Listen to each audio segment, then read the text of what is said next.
भारत भर के हवाई अड्डे कल की बड़ी माइक्रोसॉफ्ट आउटेज की समस्याओं से अभी भी जूझ रहे हैं।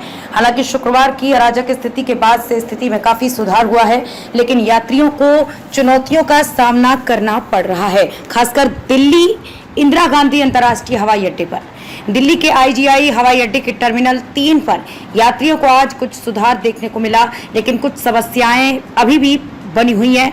कल स्वचालित सेल्फ ड्रॉप बैगेज और चेक इन मशीनें काम नहीं कर रही थी, जिससे टर्मिनल 3 में गेट नंबर 5 के बाहर लंबी कतारें लग गईं। हालांकि कई यात्री आज अपने बोर्डिंग पास प्रिंट कर सकते हैं, लेकिन अंतर्राष्ट्रीय यात्रियों को अभी भी बोर्डिंग पास बनाने में समस्या आ रही है। कुछ को हवाई अड्डे के अंदर मैनुअल पास जारी किए जा रहे हैं। गेट नंबर 1 से 3 पर DG यात्रा मशीनें जो निर्बाध प्रवेश की सुविधा देती हैं अभी भी काम नहीं कर रही हैं, जिससे मैनुअल प्रविष्टियां करनी पड़ रही हैं। प्रतीक्षा समय, उड़ान कार्यक्रम और अन्य महत्वपूर्ण जानकारी दिखाने वाले डिस्प्ले बोर्ड जो कल बंद हो गए थे वो अब काम कर रहे हैं। हालांकि हवाई अड्डे के अधिकारियों द्वारा पुष्टि की गई है कि समग्र प्रणाली अभी भी पूरी तरह से ठीक नहीं हुई है।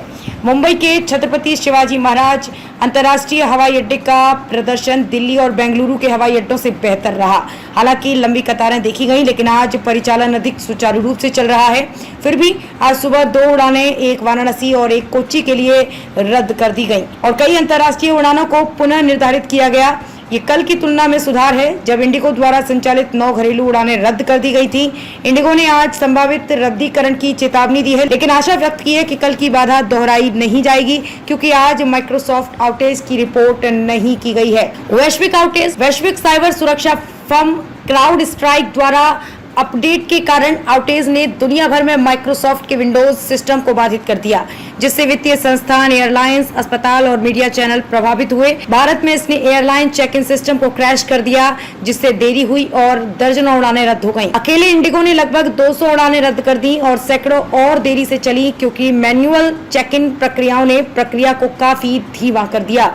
भारतीय रिजर्व बैंक के अनुसार भारतीय वित्तीय क्षेत्र में लगभग 10 बैंकों और गैर बैंकिंग वित्तीय कंपनियों में मामूली व्यवधान का अनुभव हुआ, जिसे काफी हद तक हल कर लिया गया है। हालांकि चेन्नई से दिल्ली तक के हवाई अड्डों पर व्यवधान का प्रभाव गंभीर था, जहां यात्रियों को अनुपलब्ध वेब चेक इन सेवाओं और मैनुअल टिकटिंग प्रक्रियाओं के कारण लंबी कतारों का सामना करना पड़ा। Indigo, Akasa air, Vistara air India, spice jet और एयर इंडिया एक्सप्रेस जैसी एयरलाइनों ने सोशल मीडिया के माध्यम से इस मुद्दे को स्वीकार किया। यात्रियों को हाथ से लिखे बोर्डिंग पास मिले और मैनुअल टिकटिंग और सामान इन प्रक्रिया प्रति व्यक्ति 30 से 40 मिनट तक बढ़ गई, जिससे निराशा हुई और लाउंज में भीड़भाड़ हो गई। अन्य हवाई अड्डे दिल्ली और मुंबई के अलावा बेंगलुरु और चेन्नई जैसे उच्च घनत्व वाले हवाई अड्डों पर सबसे महत्वपूर्ण प्रभाव देखा गया। बेंगलुरु के कैंपेगौड़ा अंतर्राष्ट्रीय हवाई अड्डे पर इंडिगो, अकासा, स्पाइस जेट और एयर इंडिया एक्सप्रेस जैसी एयरलाइनों ने न्यूनतम व्यवधान सुनिश्चित करने के लिए मैनुअल चेक इन शुरू किया। बेंगलुरु हवाई अड्डे पर तकनीकी गड़बड़ी पूरी तरह से हल हो गई है और परिचालन सामान्य हो गया है। हालांकि कल की परिचालन देरी के बचे हुए प्रभाव के कारण थोड़ी भीड़भाड़ है। बैकलॉग के कारण भीड़ को हटाने में कुछ घंटे लगेंगे।